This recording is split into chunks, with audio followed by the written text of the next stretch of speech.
জাতীয় সংসদ নির্বাচনের ডেডলাইন দিতে দ্বিধা সংকোচে অন্তর্বর্তী সরকার। তাদের সমালোচনা করে নোয়াখালীতে বিএনপি নেতারা আরও বলেন 5ই আগস্টের চেতনাকে ধারণ করতে পারছে না এই সরকার।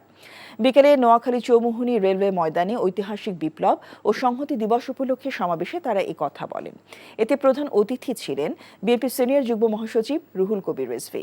সমাবেশে বিএনপি ভাইস চেয়ারম্যান বরকতুল্লাহ বুলু সহ অন্যরা উপস্থিত ছিলেন।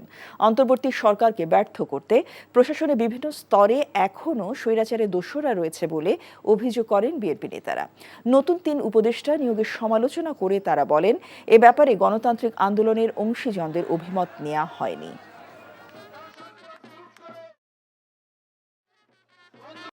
টাকা চুরির জন্য যদি আমার গলায় জুতার মালা পরাইতে হয়, তাহলে আমার শালীর সাথে প্রতারণা করার জন্য তোর ফাঁসি হবে।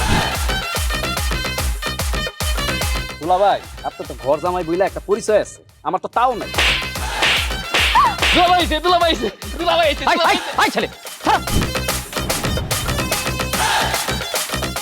রাজনৈতিক ফ্যামিলির মেয়ে হয়ে ওই কাজ করবে।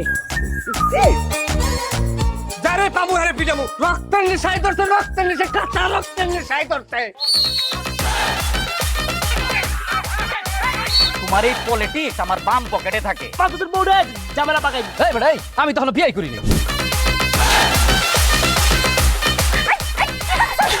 দুইটার আমি গুলি করে মারু। মাসুদরা কোনোদিন ভালো হয় না।